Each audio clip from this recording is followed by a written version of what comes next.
el paciente. Todos los músculos.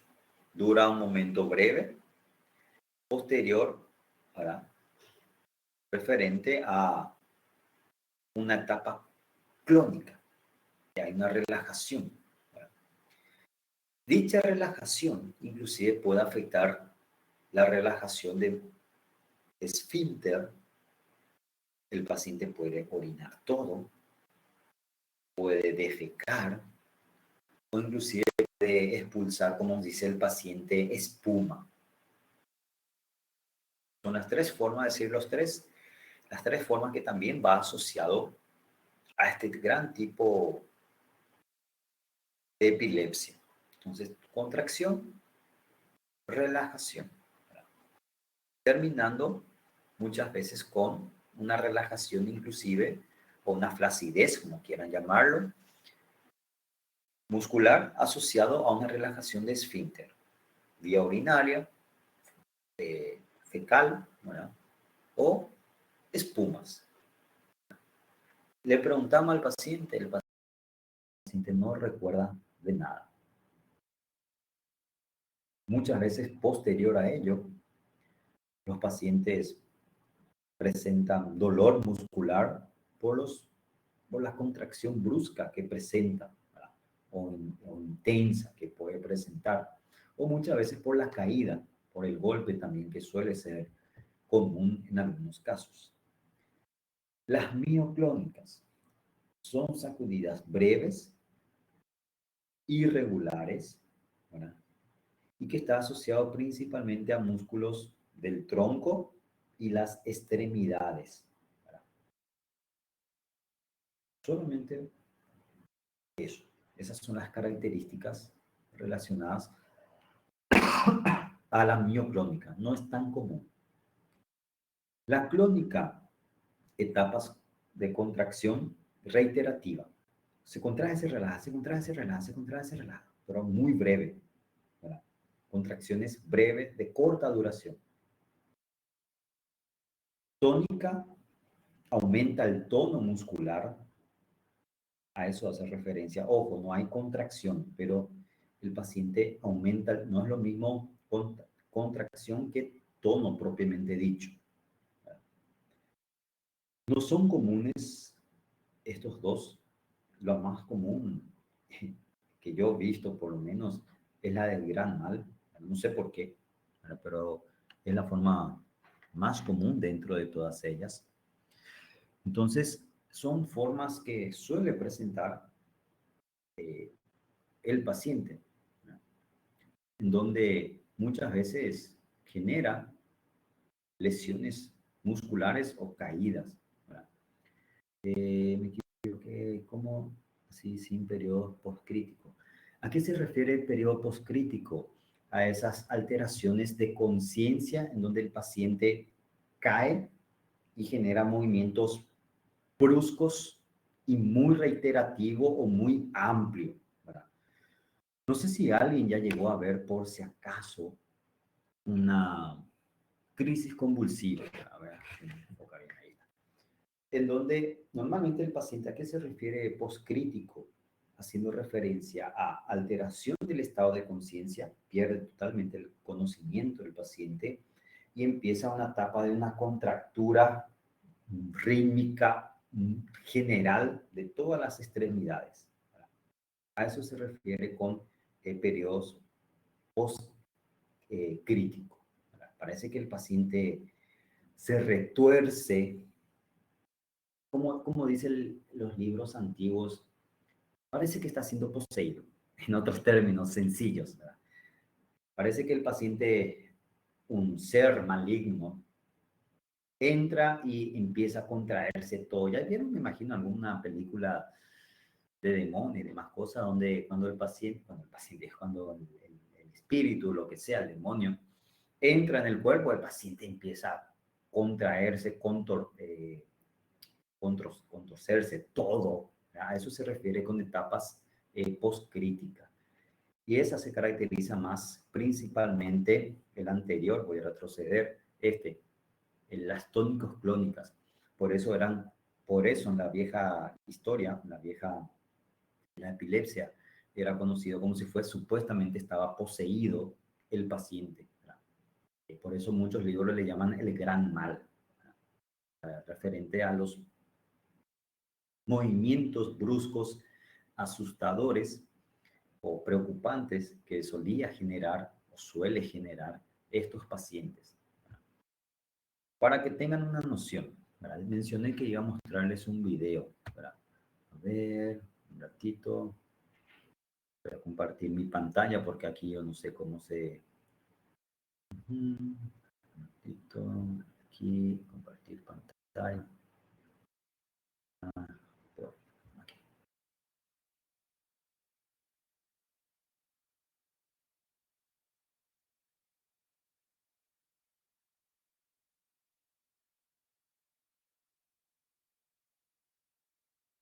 Son los movimientos tónicos clónicos.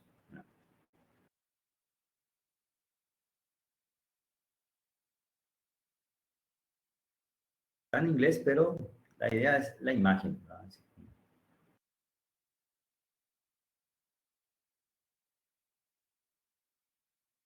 ratito voy a mejorar nada más la calidad. ¿Vieron? A esto se refiere la etapa post-crítica, Aurelio, ¿verdad? Esos movimientos llamativos que genera a esto en forma de tic. Y termina. Como pueden ver, ¿qué hizo la mamá, ¿verdad? De este pacientito? Nada. ¿Qué es lo que hay que evaluar o hay que hacer? Nada. Muchos, como mencionamos, ¿qué hacen? Lo primero, tratan de colocar la mano en la boca. Sin embargo, voy a retroceder, ¿verdad? El pacientito en este caso se encuentra en el sofá con una almohadilla y se le coloca de costado, ¿verdad? Y nada más, ¿verdad? Ese es el manejo ideal, para evitar lesiones por el trauma.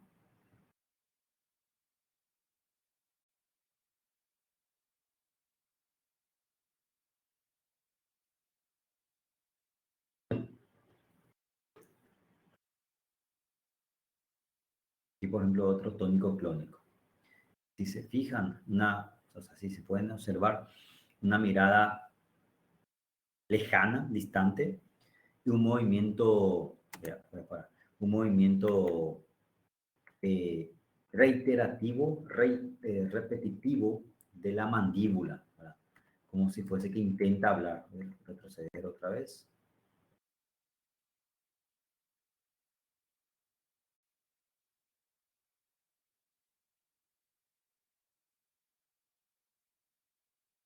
La mandíbula, como si fuese pequeños tic.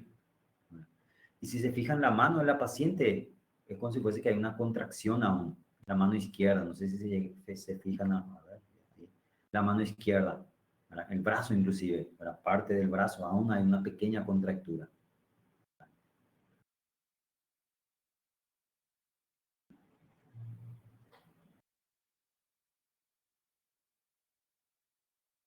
Este, por ejemplo, ya es un poco más atípica, ¿verdad? Porque se le llama más la atención a nivel facial. Parece que el paciente tiene pequeñas contracturas a nivel del esternocleido, músculos faciales, ¿verdad? De la expresión facial. Simplemente eso es su crisis convulsiva, por ejemplo. Parece que le cuesta respirar, se está atragantando.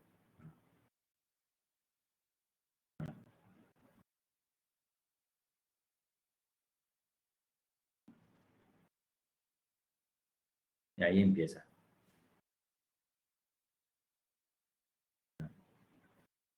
Ahí el doctor le dice para aplicarle no sé qué, pero le dice para que le aplique y pasa. Y acá lo que se hace es, se le estudia, voy a ver si no enviar un mensaje, un ratito. Asimismo, Aurelia, suele haber pérdida de la conciencia, ¿verdad? Parece que, ojo, algo que hay que tener en cuenta. Parece que el paciente tiene, no porque el paciente tiene los ojos abiertos, significa que está consciente. Eso es algo interesante, ¿verdad?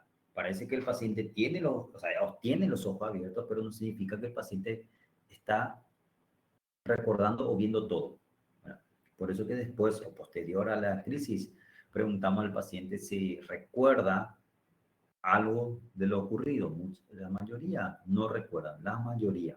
Muy pocos son los que generan esas crisis sin pérdida de la conciencia, muy pocos. ¿Verdad? Yo he visto muy pocas veces. ¿Por qué? Para que ocurra es solamente una focal simple, es decir, una región específica del sistema nervioso, solamente una mínima porción. Y la mayoría que ocurre muchas veces ya viene por cuadros reiterativos, ¿verdad? O yo por lo menos la mayoría de las veces he visto por cuadros reiterativos, es decir, ya viene con ese antecedente de epilepsia o esas crisis convulsivas. Okay. En este caso, por ejemplo, se le va a estimular al paciente para el estudio, porque, como mencioné, hay pacientes que, dependiendo de la evolución, se le manda a la casa interconsulta con neuro o queda internado y después se hace una interconsulta con el neuro, ¿verdad? Dependiendo de cada tipo de lesión, ¿verdad? Según el encefalograma y otros estudios. Hay pacientes que tienen tendencia a tener epilepsia idiopática, no se sabe la causa. Yo recuerdo una colega mía, una compañera de facultad, su hermana tenía epilepsia, hizo diferentes tratamientos farmacológicos, ya no respondía, ya generaba tolerancia. Tuvo que realizarse una cirugía un poco agresiva, se le retiró parte del lóbulo, pero al fin y al cabo no fue muy eficaz la cirugía y se complicó y infelizmente falleció, falleció joven, bastante inclusive. Entonces, hay pacientes que a veces hace una evolución, pero una evaluación para poder llegar al tipo y ver cómo responde. Por ejemplo, en este caso, se le estimula a desarrollar las crisis, estimulación luminosa.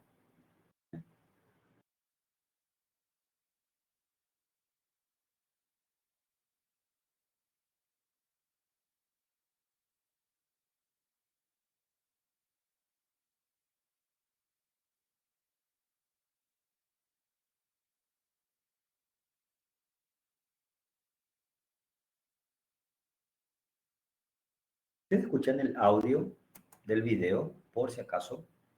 Una pregunta. ¿No? Pensé que ustedes están escuchando. A ver si... no, pensé que escuchaban. A ver, es que estoy con el auricular y creo que solamente... A ver si qué opción me da.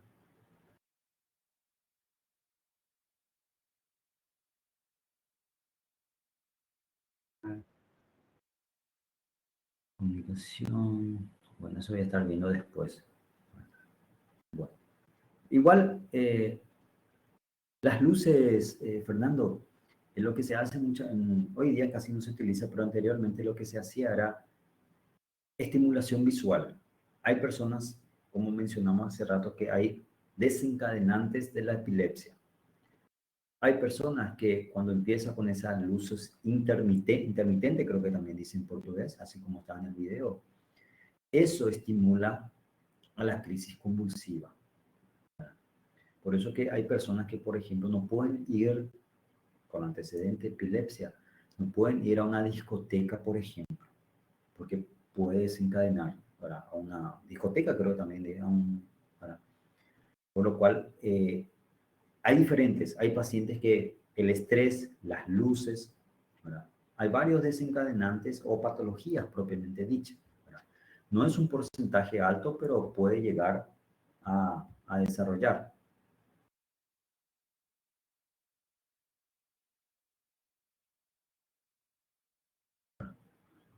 Este es un video muy interesante, muy llamativo.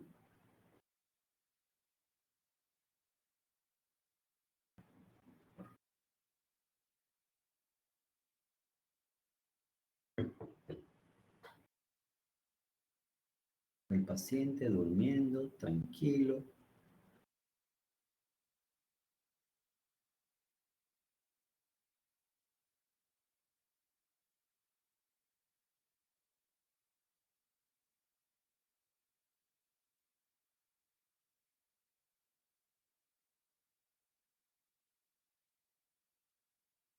Si se dan cuenta, ahí se despertó y ya tiene lo que llamamos aura, que ella se da cuenta que va a desarrollar una crisis. Ella se dio cuenta. Empieza a desesperarse. La mamá trata de tranquilizar y ahí ya empezó. Si bien ese movimiento del cuello, ahora del brazo, y ahí empieza. Esto le llamamos estado postcrítico, Aurelio. ¿Y qué hacen? Solamente colocarle de lado, una contractura, si pueden ver la pierna totalmente extendido y el brazo también. ¿Verdad? A esto le llamamos etapa postcrítica, este clásico del tónico clónico. Continúa. La mamá preocupada como toda mamá, ¿verdad? Como toda mamá.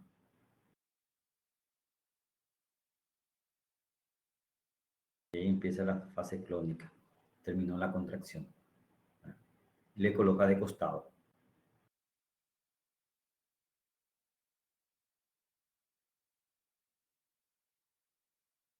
Como pueden ver, la enfermera no hace nada. Si se dan cuenta, está conectado por un equipo de encefalograma para evaluar todas esas alteraciones que está presentando durante las crisis convulsivas. Estos pacientes son internados y muchas veces ahí tuvo, por ejemplo, como pueden ver, le está limpiando la boca, empezó a liberar espuma o saliva. ¿Verdad?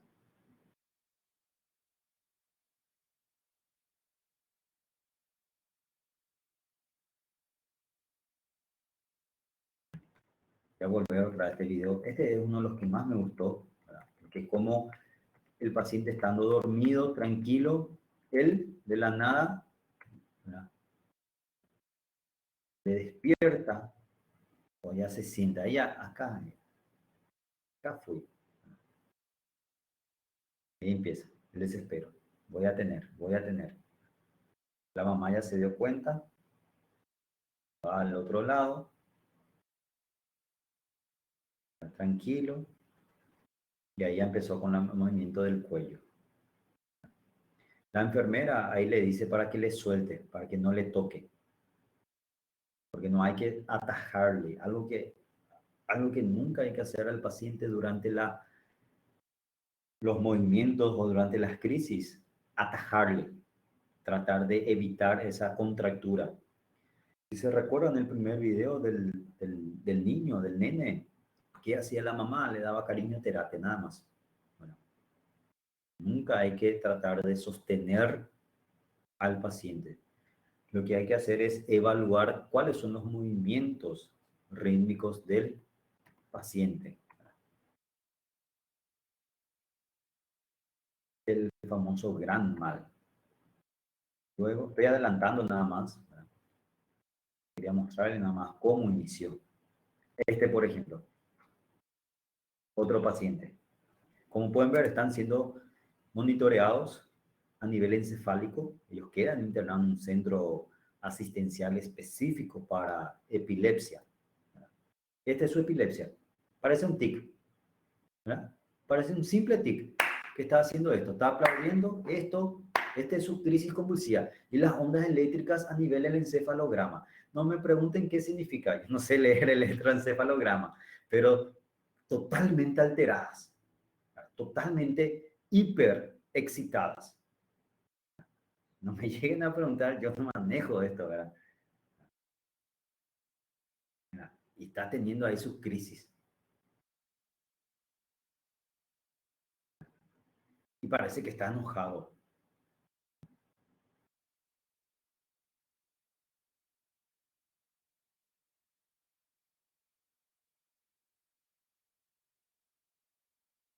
Un aplauso. Parece como si fuese que está aplaudiendo y le está gustando algo. Simplemente eso. Algo bastante, voy a volver a repetir el último, para que comparen nada más o miren nada más las ondas del electroencefalograma. Aquí está normal, algunas que otras que es normal y después empieza. Y ahí empieza. Es como un ataque a arritmia en el electrocardiograma. Totalmente irregular, como pueden ver.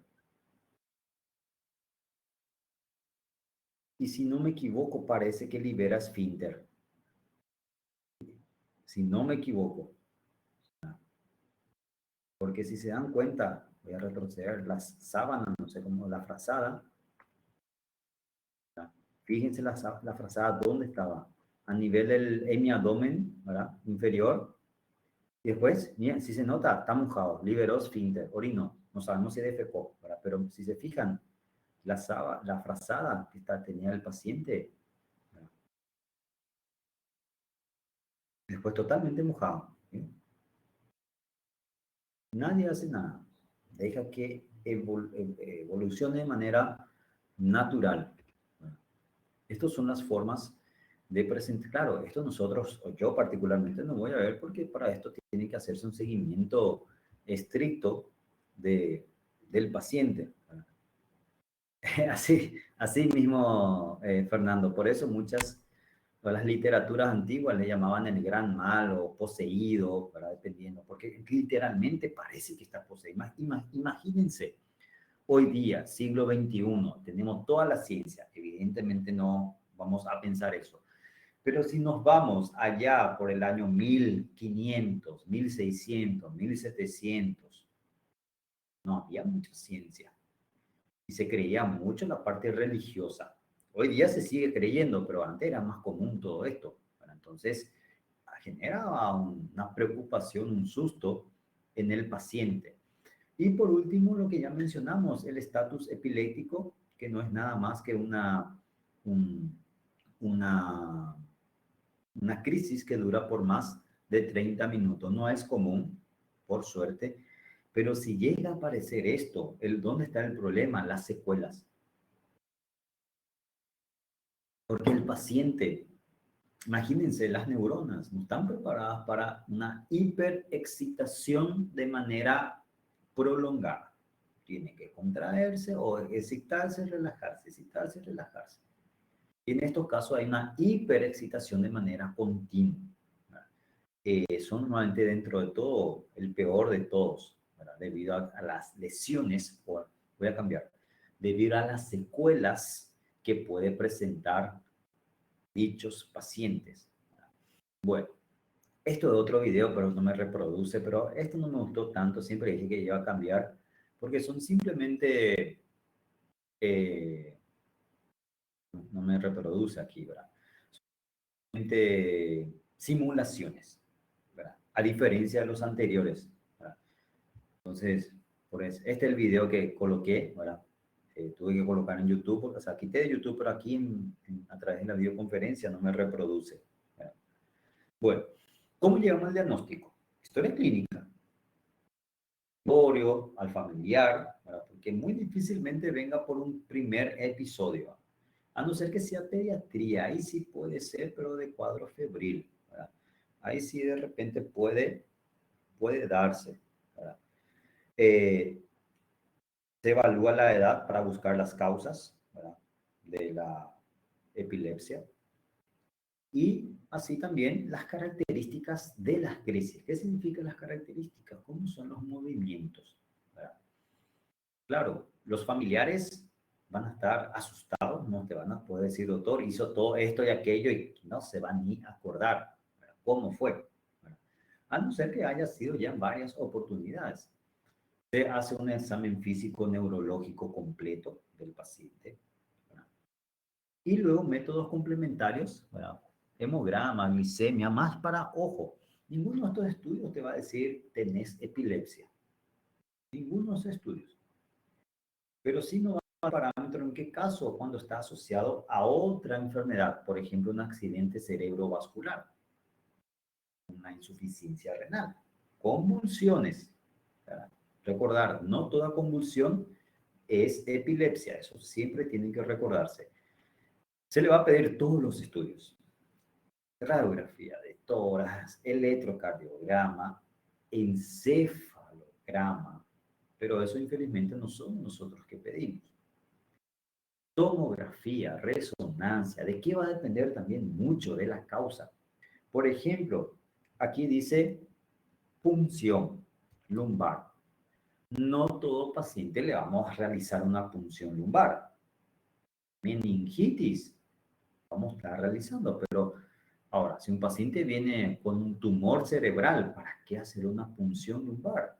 Bueno, entonces va a depender, todos estos métodos complementarios, va a depender mucho también de la probable causa según la edad del paciente. Ese cuadro que había mencionado referente a la edad, ¿verdad? Ah, doctor, y tumores mencionaste que es más común en ancianos, ¿verdad? O personas de tercera edad.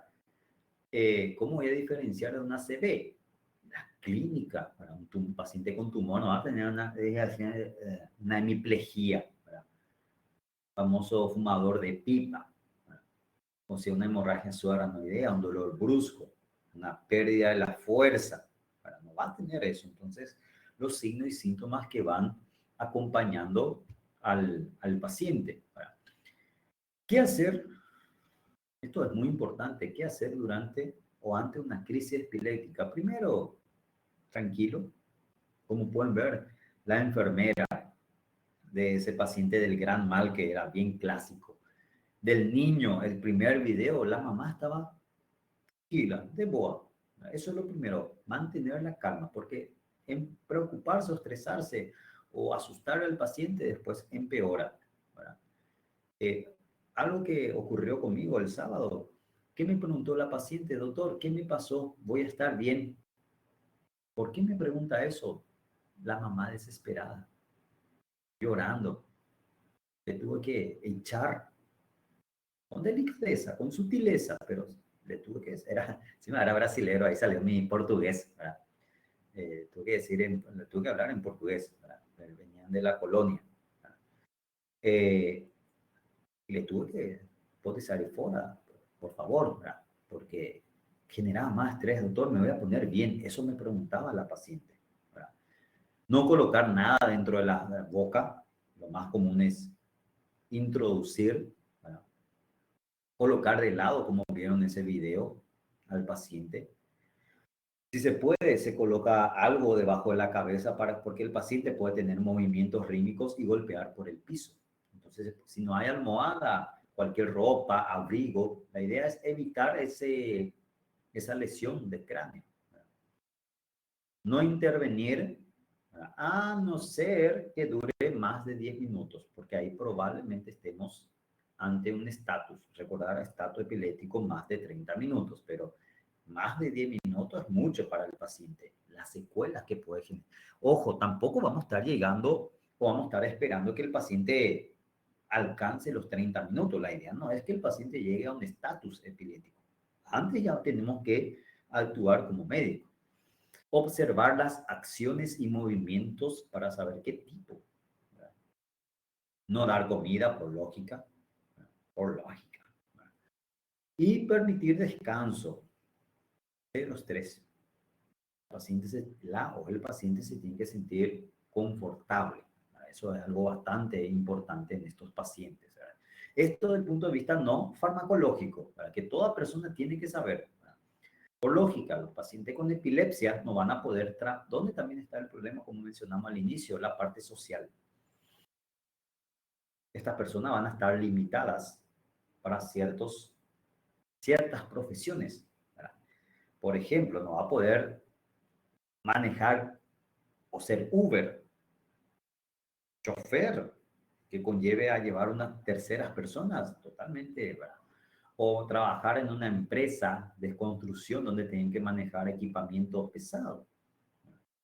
Es decir, hay situaciones que va a estar limitado, pero esta persona, por eso también ellos tienen miedo muchas veces de que la gente sepa, porque tienen miedo que va a perder su trabajo. Por ejemplo, oficina. Si la persona trabaja en una oficina, no va a afectar. Nadie no va a poner en riesgo o en peligro otras personas, ¿verdad? Pero si trabaja en Uber, ahí sí, o chofer de un colectivo, ¿verdad? O un piloto de aeronave, ¿verdad? O helicóptero, ¿verdad? Entonces, va a estar limitado, ¿verdad? No sujetar, mirar bien, colocar bajo la cabeza, la corbata si es oficina, ¿verdad? Y algo que para mí es muy importante, para mí si una persona tiene o es epiléptico, para mí es muy importante que el lugar donde trabaje sepa que es epiléptico. Porque si la persona no sabe, y muchas personas no saben qué hacer, se va a desesperar. No va a tener ni idea de qué hacer. Pero si el paciente le dice, gente, yo soy epiléptico. Normalmente hago un tratamiento, raramente, pero puedo llegar a algún, si por ahí llego a tener una crisis epiléptica, hagan esto, esto, esto y no hagan aquello. 911, acá no sé, en Brasil es SAMU, ¿verdad? No sé cuál es el número de SAMU, creo que es 132, ¿no? No me acuerdo qué es, ¿verdad? No, 132, cuerpo bombero aquí, ¿verdad? Y llama, ¿verdad? Nada más. Ahora, desde el punto de vista farmacológico, voy a adelantar un poco, ¿verdad? Voy a adelantar un poco. ¿Qué pasa? Primero, había mencionado más para las crisis. Lo que nosotros tenemos que manejar en estos pacientes son las crisis, es decir, las urgencias, ¿verdad? Este es un cuadro muy interesante que hace referencia al tiempo y qué hacer, ¿verdad? Va a depender, ¿verdad? Si se puede o no tener un acceso venoso periférico. Muchas veces no se puede contar con un acceso venoso periférico. Acá lo que más utilizamos es diazepam o intramuscular o midazolam, ¿verdad? Cuando no tenemos un acceso venoso periférico, midazolam, una benzodiazepina intramuscular. Lo ideal es endovenoso, pero con paciente está en crisis es más complicado, ¿verdad? Bastante inclusive. Por lo cual, intramuscular es muy utilizado la benzodiazepina. La benzodiazepina es un fármaco, es un farmacológico que es muy recomendado para las crisis, ¿verdad? Principalmente este midazolam. El midazolam, gente, no utilizamos a largo plazo o como solemos decir, mantenimiento. Acá solemos decir crisis, fármaco que se utiliza para las crisis y fármaco que se utiliza para mantenimiento. ¿Qué significa mantenimiento? Ese fármaco que va a estar tomando todos los días el paciente para evitar las crisis. Y el midazolam es uno de los grandes fármacos muy utilizados en crisis, ¿verdad? Tener en cuenta que las benzodiazepinas, como diazepam, clonazepam, alprazolam, bromazepam, son benzodiazepinas que uno de los problemas es la dependencia, ¿verdad? Cuando el paciente supera las 12 semanas de tratamiento, ya genera dependencia, ¿verdad? Por eso muchas veces los fármacos de mantenimiento no son benzodiazepinas, sino que son, por ejemplo, fenitoína, ácido valproico, entre otros. Hay varios fármacos, va a depender mucho de cada paciente. Pero eso, ¿quién trata? El neuro. Normalmente, aquí, me imagino que también en Brasil, el neuro es el que se encarga del tratamiento de mantenimiento. Porque ¿de qué va a depender? De todos los métodos complementarios que solicite un electroencefalograma, la tolerancia, si tiene una de base, alguna contraindicación. Entonces, porque cuando el paciente llega a la urgencia, nosotros, acá en Paraguay, a diferencia de Brasil, nosotros no sabemos nada del paciente. Entonces, nuestro objetivo es estabilizar. Normalmente midazolam o diazepam suelen tener muy buena respuesta, bastante inclusive, ¿verdad? Son los dos fármacos más utilizados para el manejo de las crisis convulsivas, ¿verdad? Aquí también, Yivanda, las carbamazepina y el ácido valproico son los fármacos, aquí nada más no se ve muy bien porque mi cuadro es muy grande, debí colocar de manera más pequeña, ¿verdad? pero aquí, por ejemplo, las carbamazepina, acá el nombre comercial más común es Tegretol. Este es el fármaco que tomaba mi paciente del día sábado, que suspendió porque el médico naturalista le dijo. Ácido valproico, son acá los dos fármacos más comunes que ahí tienen mayores beneficios, ¿verdad? Y menos toxicidad, ¿verdad? Porque recordar, estos fármacos, ¿dónde va a estar el problema? A largo plazo. Para que tengan una pequeña noción, a partir de aquí, la gabapentina para abajo, ¿dónde está el problema? Lesiones a nivel renal o hepático. ¿Por qué? Estos dos órganos, ¿verdad? Son lugares en donde se metaboliza, o es la vía, perdón, es la vía de excreción de estos fármacos, por lo cual va a ser un problema. Sin embargo, los otros no es tan común, ¿verdad? Desarrollar otras alteraciones a largo plazo, ¿verdad? Es el gran problema, ¿verdad? Por eso ya está encargado el neuro, ¿verdad? Yo, médico general, no hacemos ese manejo. O sea, yo normalmente doy mis contenidos referente a qué tenemos que saber como médico general, cosas que sí tenemos que saber muy bien. Crisis epiléptica, convulsiones, urgencia. Nada más que hacer.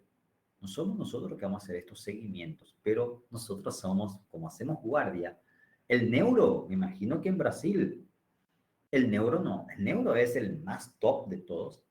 Guardia, plantón, como ustedes le llaman. Dígame un neuro que haga plantón. Él está en su casa, hace solamente consultorio, oficina. Tal vez esté al llamado, pero si no es grave, mañana no voy a ir a verle. Si no, si no, espera. Si ya le dice todas las indicaciones, bueno, le vas a dar esto, esto y esto, internarle y solicitarle esto estudio, mañana me voy a verle. Acá por lo menos es la forma más común, es que no hacen plantado, no hacen guardia. Entonces nuestra idea es principalmente manejar. De las crisis, estos dos, un ratito, voy a adelantar, voy a señalar un ratito, no llegué a ver quién me preguntó. Sería estos dos. Bueno, midazolam y diazepam son los dos fármacos de urgencias que también podemos utilizar de repente para evitar unas crisis. Por ejemplo, clonazepam, que es otra benzodiazepina.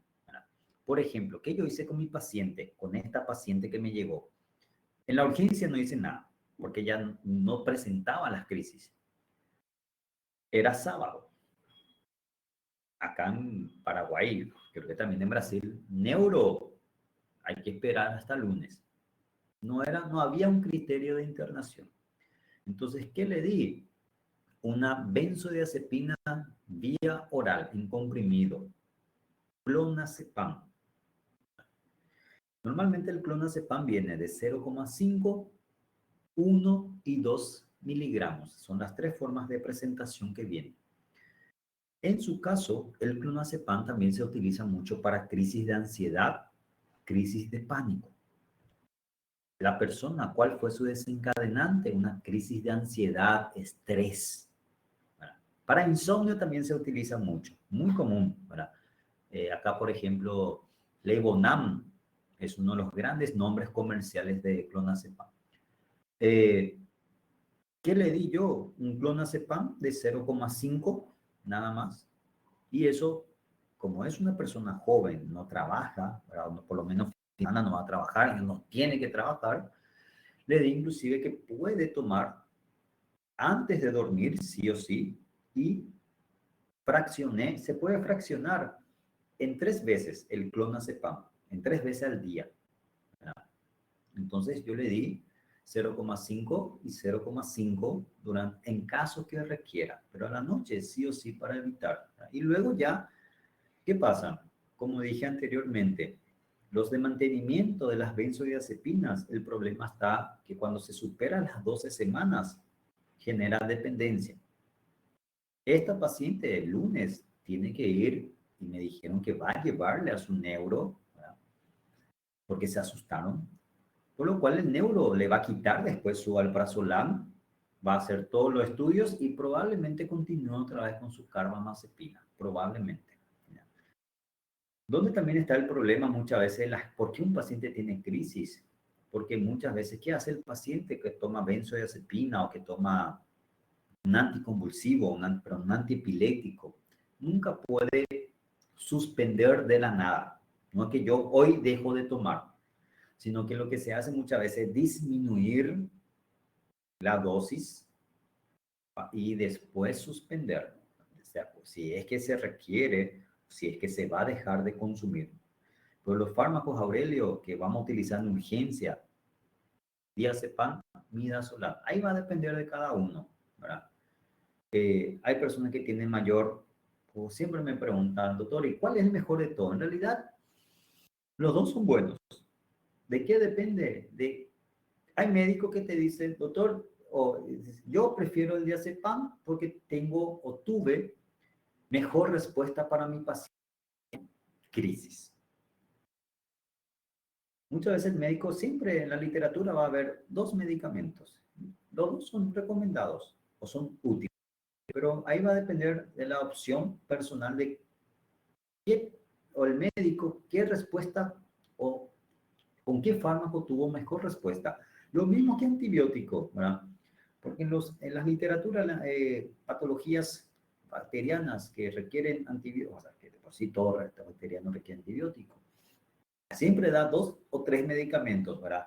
Ah, doctor, ¿y cuál elijo? Y están los de primera elección, pero a veces el paciente vos le da de primera elección, no responde bien y mejora con el de segunda elección, ¿verdad? Entonces, muchas veces algo, la experiencia, como suelo decir, lo que va a estar determinando cuál fármaco, pero diazepam o midazolam. Y aquí también lo que ya le puse es la dosis, ¿verdad?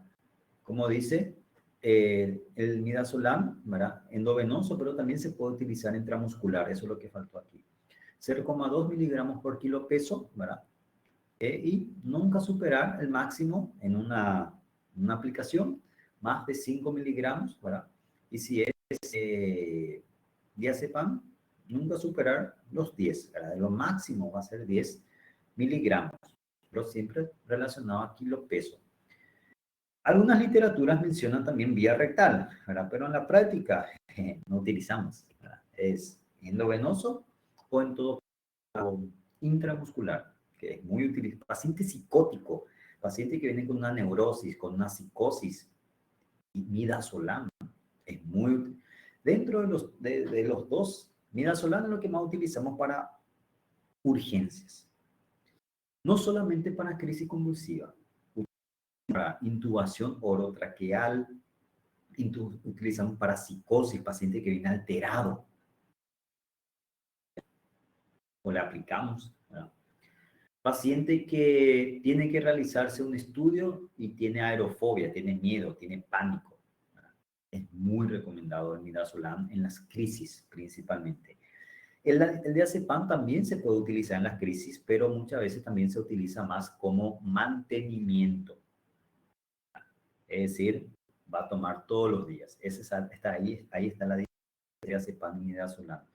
El diazepam sirve para los dos, urgencias y mantenimiento, y el midazolam solamente para urgencias. No le vamos a estar dando para que tomen todos los... No viene el vía oral, son endovenosos, ampolla, nada más. Bueno, eso es lo relacionado a crisis o síndrome epiléptico. Infelizmente, la clase de hoy y la siguiente clase va a ser virtual. No quería, no era como le dije yo a Ica, creo que también le mencioné a Federico, no quería tener virtual, no me gusta, ¿verdad? Pero por circunstancias de la vida, inclusive yo quise dejar, ¿verdad? No me dejaron, ¿verdad? Quise renunciar y que para ver otro doctor para que pueda cumplir y no me dejaron, no aceptaron mi rechazo. Entonces, solamente por esta semana, el jueves, probablemente esta hora nuevamente, las 7, ¿verdad? Probablemente. Y no es largo, así como creo que 1 hora y media. Y después sí, ya vamos a tener presencial. Yo opto más por el presencial, ¿verdad? Para mí es más práctico, ¿verdad? Y también para ustedes, ¿verdad? Porque si se dan cuenta, nuestra interacción es mucho mejor a través de las clases presenciales, ¿verdad? No digo que no sea buena, pero es mejor, ¿verdad? Entonces, solamente estos casos excepcionales para no atrasarnos mucho. La siguiente clase va a ser miastenia gravis, es corto. Voy a escribir aquí. Miastenias gravis, que es bien corto, y síndrome, creo que extrapiramidal. Si no me equivoco, ya mira, ya luego un ratito, así ya lees. Si no me equivoco,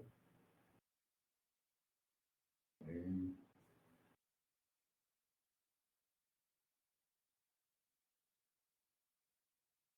sí, a ver, ¿cómo se llama el grupo? Síndrome.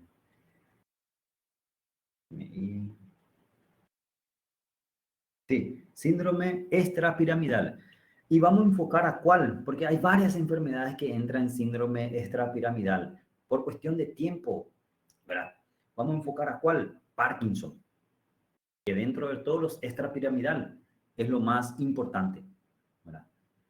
Voy a tratar de enviarle ya el material. Haceme recordar, esto ya te voy a enviar y ya te voy a enviar también de Parkinson.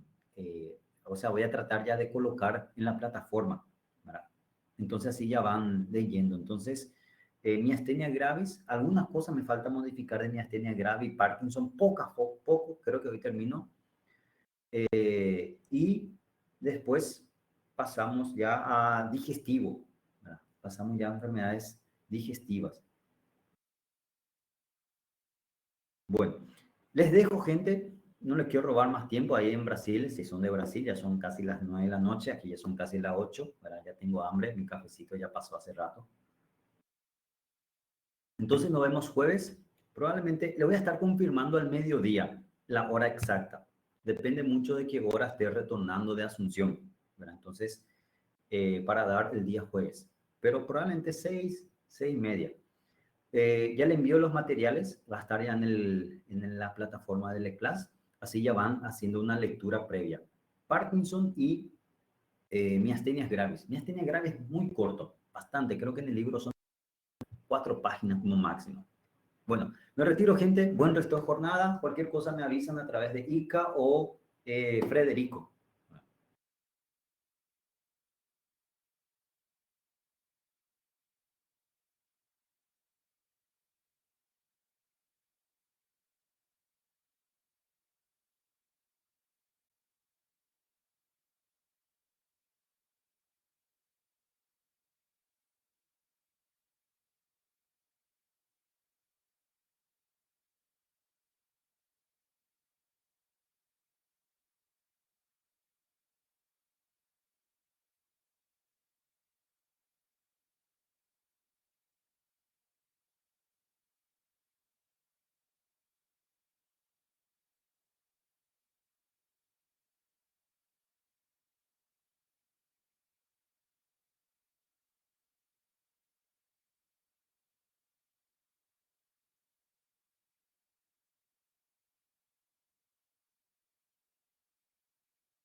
You are currently the only person in this conference.